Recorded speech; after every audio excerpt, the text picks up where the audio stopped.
Welcome to Abundant History, the channel that uncovers captivating stories from the past. In today's video, we delve into a significant chapter in history that shook the world and had far-reaching consequences. Join us as we explore the intriguing tale of Idi Amin Dada and the Indian community in Uganda.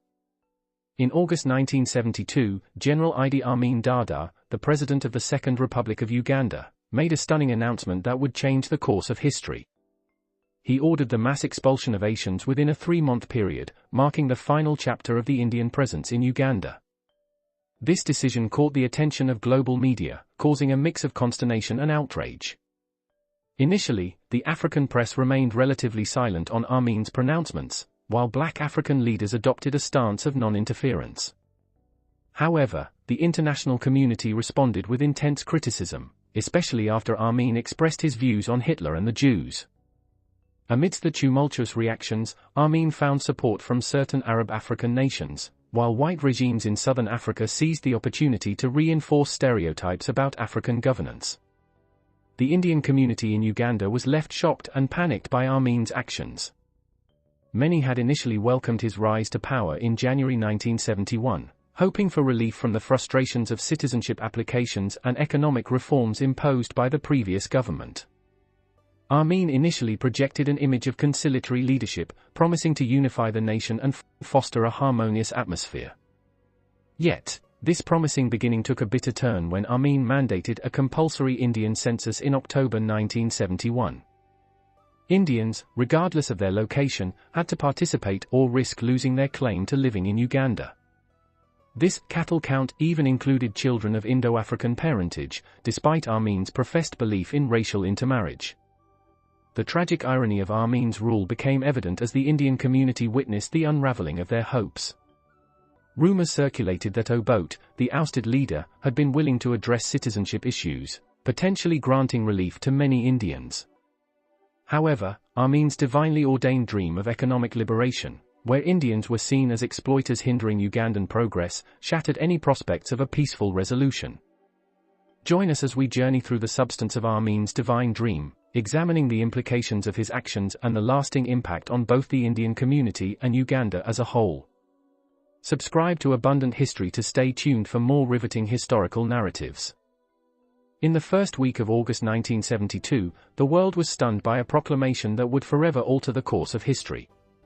General Idi Amin Dada, the flamboyant and controversial president of the Second Republic of Uganda, declared the mass expulsion of Asians from the country.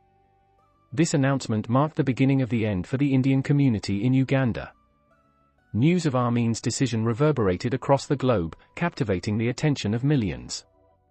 Press coverage, initially skeptical of the general, soon turned into scathing criticism, especially when Amin expressed his controversial views on Hitler and the Jews. But while international newspapers condemned Amin's actions, the response from African leaders was peculiarly muted. Surprisingly, apart from a few papers in West, East, and Central Africa, most of the African press remained silent. Black African leaders, with few exceptions, chose a curious path of non-interference.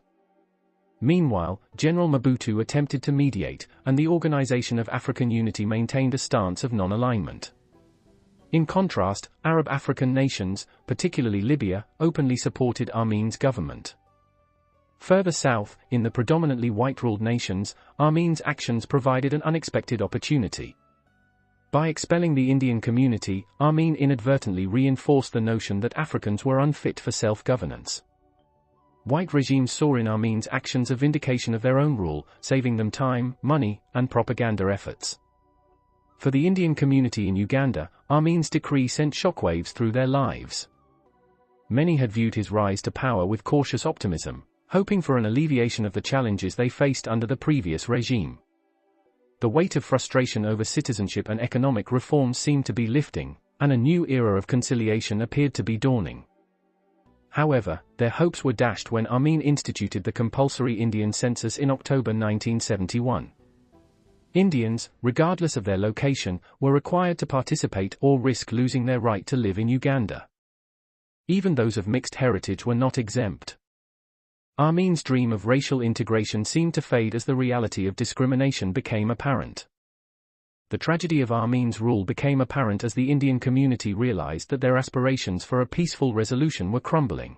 Rumors circulated that ousted leader Obote had been willing to address citizenship issues, but Amin's vision of economic liberation prevailed. Indians, once hopeful, now faced an uncertain and perilous future.